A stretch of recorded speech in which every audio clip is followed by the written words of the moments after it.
नमस्कार।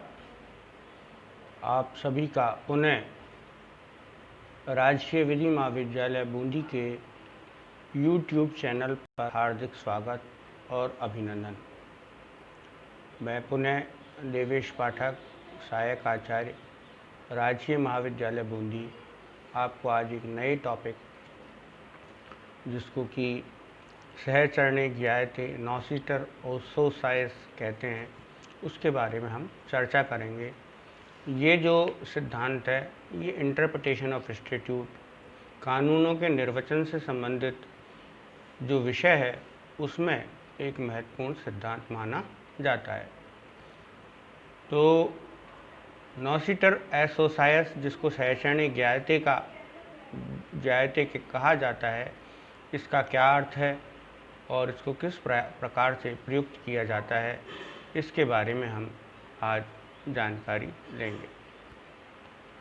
नॉसिटर का अर्थ जानना होता है तथा सोसाइस का अर्थ सहचर्य अथवा सहयोजन होता है।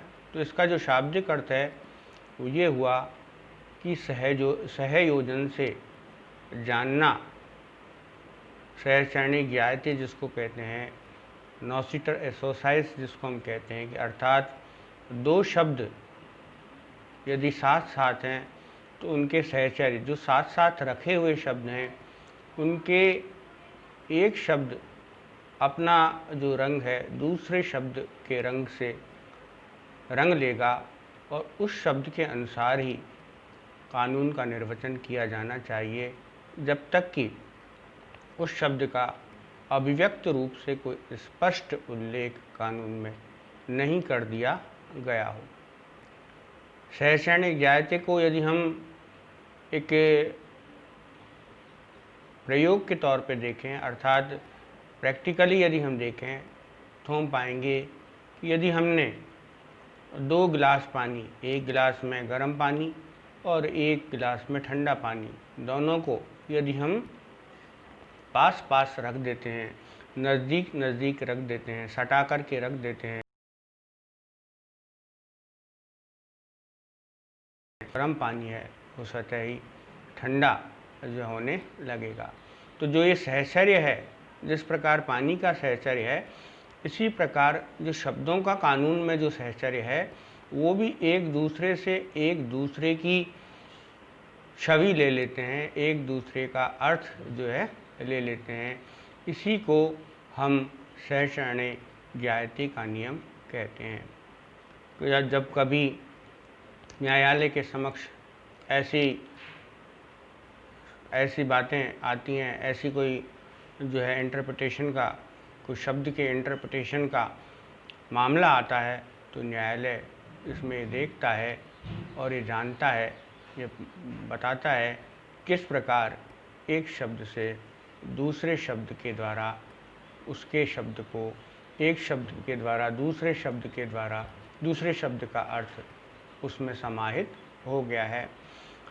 शब्द के सही अर्थ को मालूम करने के लिए हमको उस दूसरे शब्द का भी अर्थ और उसका महत्व जानना होगा, तब जा कर के ही हम सही प्रकार से उन शब्दों का और उन धाराओं का निर्वचन सही प्रकार से कर सकते हैं।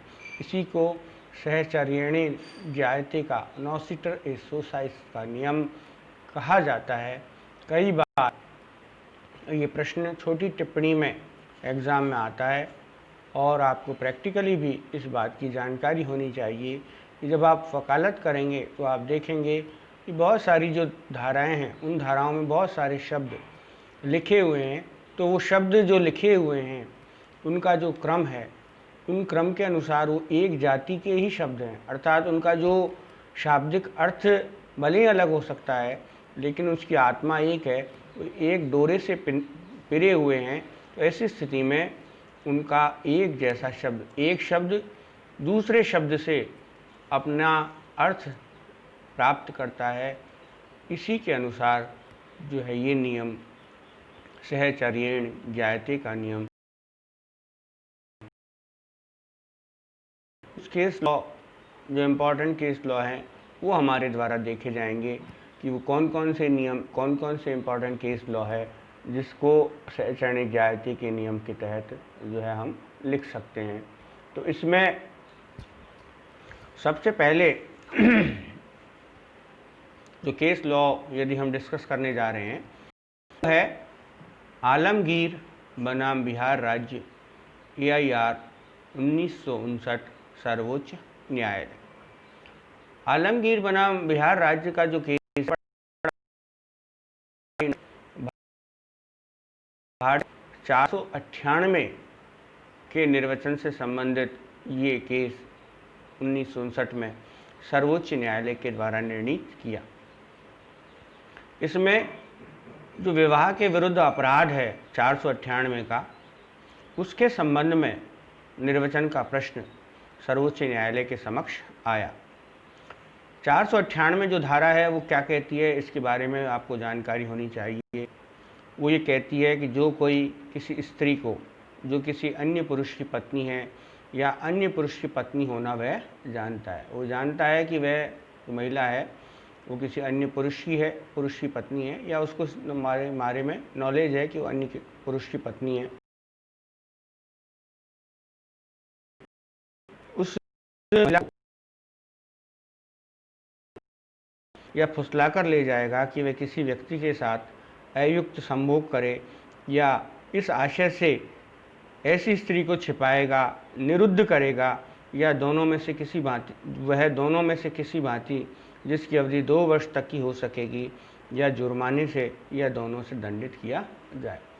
ये जो धारा है जो विवाह की जो संस्था है उसको बचाए रखने के लिए भारतीय दंड संहिता के अंतर्गत रखी गई है। इसका आशय ये था कि जो महिलाएं हैं उन महिलाओं की जो सामाजिक, जो आर्थिक और जो मानसिक दशा 1865 में जब भारतीय दंड संहिता लागू की गई थी, तो दंड संहिता बनाने वालों ने सोचा कि विवाह की संस्था को बचाए रखने के लिए इस धारा का निर्माण किया जाना उचित है, जिसमें कि कोई अन्य पुरुष किसी विवाहित महिला को फुसला करके, बहला करके या निरुद्ध करके न रख सके। यदि ऐसा वो करता है तो उसके लिए दंड का प्रावधान रखा गया। उक्त केस में जो अपीलार्थी है वो अपीलार्थी के पास एक महिला आकर के रहने लगी, और जिसको कि वह जानता था कि किसी अन्य पुरुष की वह पत्नी है, और उसके खिलाफ में जब 498 का मुकदमा जब चला तो उसने ये बचाव लिया कि मेरे द्वारा इस महिला को न तो बहका कर के लाया गया है, न ही फुसला कर के लाया गया है, न ही इसको मेरे द्वारा निरुद्ध किया गया है, रोक करके रखा गया है। निरुद्ध का मतलब यदि देखा जाए तो ये है कि किसी महिला को या व्यक्ति को ज़बरदस्ती रोक के रखना ही क्या माना जाएगा, निरुद्ध करना माना जाएगा। कोर्ट ने इस मुकदमे में बनाम बिहार राज्य के जो मुकदमे में जो निरुद्ध शब्द है उस निरुद्ध शब्द को बहला करके, फुसला करके ले जाएगा, इन शब्दों के साथ रखते हुए और इन शब्दों के जो निर्वचन है उसके अनुसार निर्वचित करते हुए ये कहा कि यदि किसी विवाहित महिला को वह रोक के भी रखा हुआ है, अर्थात उसने उसको उस पुरुष से दूर किया हुआ है, तो ऐसी स्थिति में भी जो है उसको निरुद्ध करा हुआ माना जाएगा। यदि वह उसकी पति की सहमति के विरुद्ध उसको अपने पास रखता है, भले ही वो जोर ज़बरदस्ती नहीं कर रहा है, तो भी वह निरुद्ध जो वर्ड है उसके तहत उसको शामिल मानते हुए कोर्ट ने उसको आलमगीर को धारा 498 IPC के लिए उत्तरदायी ठहराया, उसको उसके लिए दंड जो प्रदान किया। इसी प्रकार दूसरा जो केस है के जनार्दन पिल्लई बनाम भारत संघ AIR 1981 सर्वोच्च न्यायालय। इसमें जो आवश्यक वस्तु अधिनियम है केंद्र सरकार का 1955 का, उसकी धारा 2 के 4 के अंतर्गत काजू को आवश्यक वस्तु द्वारा किया गया। केरल आवश्यक वस्तु नियंत्रण अधिनियम स्थायी शक्तियां अधिनियम 1962 की धारा 2 के अंतर्गत जो है उसको आवश्यक वस्तु घोषित करने वाले थे। तो कोर्ट ने कहा कि अब पहले से ही ये आवश्यक वस्तु अधिनियम केंद्रीय सरकार के तहत केंद्रीय अधिनियम 1955 के तहत आवश्यक वस्तु घोषित है, तो ऐसी स्थिति में इसको आवश्यक वस्तु अब घोषित नहीं किया जा सकता है।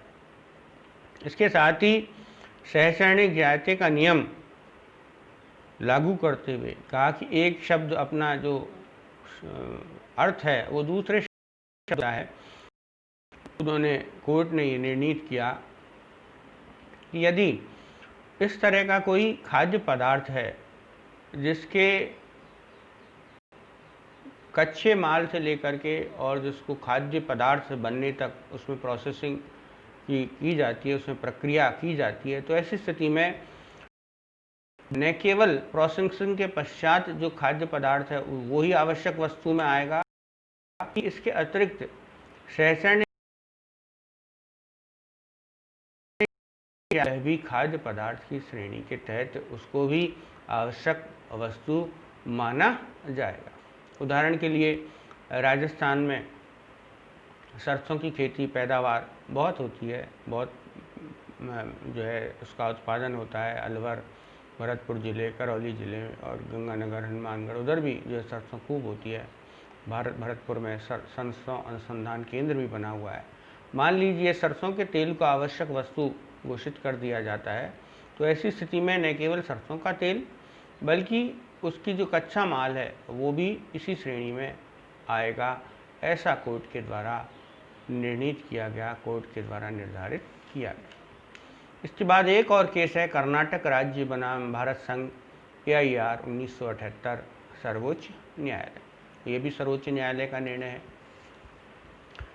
इसमें जो संविधान का अनुच्छेद 194 है, जो कि संसदीय विशेष उन्मुक्तियां और विशेषाधिकारों के बारे में बतलाता है, उसके निर्वचन का प्रश्न न्यायालय के समक्ष, उनमें जो है शब्द शक्तियों के निर्वचन का प्रश्न, इस विधानसभा के संदर्भ में अन्य शब्दों विशेषाधिकार उन्मुक्तियों के साथ किया गया। जो शक्तियां जो शब्द हैं उन शक्तियों के शब्दों के शक्ति शब्द के साथ क्या लिखा हुआ है, उन्मुक्तियां और विशेषाधिकार भी लिखे हुए।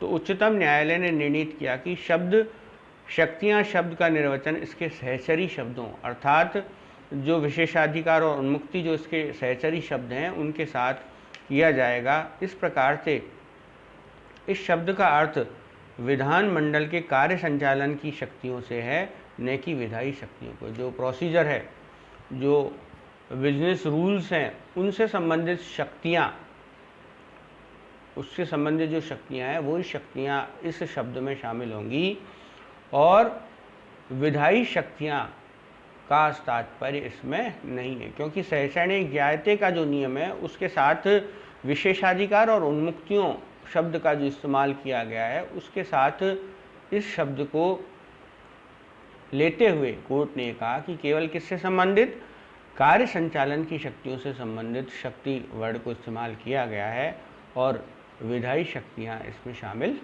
नहीं। इसके साथ ही एक अन्य केस है प्रदीप अगरबत्ती लुधियाना बनाम पंजाब राज्य AIR 1998 सर्वोच्च न्यायालय। ये भी सर्वोच्च न्यायालय का ही निर्णित किया हुआ जजमेंट है। पंजाब सामान्य विक्रय कर अधिनियम की धारा के अनुच्छेद 16 में प्रयुक्त शब्द जो है परफ्यूमरी, सुगंधशाला जिसको हम कहते हैं, परफ्यूमरी मतलब सुगंधशाला के निर्वचन का प्रश्न था। तो परफ्यूमरी में क्या माना गया, प्रसाधन के माल जिसमें टूथपेस्ट, टूथ पाउडर, कुमकुम, साबुन सम्मिलित नहीं है। सहसैनिक न्यायालय ने वस्तुओं से सामग्री और प्रसाधन माल से संबंधित है और इसके लिए इसके अंतर्गत धूप बत्ती और अगरबत्ती इसमें नहीं आती है। परफ्यूमरी वर्ड का जो शाब्दिक जो अर्थ है उसको न लेते हुए सहसैनिक जायते का नियम लागू करते हुए कहा कि इसके साथ साथ जो शब्द हैं उन शब्दों का जो इस्तेमाल किया गया है वो किससे संबंधित है? प्रसाधन से संबंधित, सजने संवरने से संबंधित। जो पाउडर हैं, लिपस्टिक्स हैं, जो साबुन हैं, उन सब के साथ इस शब्द का इस्तेमाल किया गया है। तो इसमें परफ्यूमरी में सुगंधिशाला में जो है ये शामिल नहीं माना जाएगा। अर्थात इसमें अगरबत्ती में सुगंध तो आती है, लेकिन यहाँ जो इसका जो सहचर्य है वो किससे संबंधित है? वो प्रसाधन से जुड़े हुए सामग्रियों से है। इस कारण से इस शब्द को सहचर्य ज्ञायते के नियम के तहत सुगंधशाला शब्द में अगरबत्ती जो है शामिल नहीं मानी जाएगी। ये आपका एक टॉपिक कंप्लीट हुआ है। इसको आप लिखें, पढ़ें और इसको मोबाइल पे आप यूट्यूब चैनल पर देखते रहें और इसको लाइक करें। और कोई बात यदि आपको समझ में नहीं आती है तो आप जो मेंटर ग्रुप दिया गया है उस पर आप मेरे से पूछ सकते हैं। धन्यवाद।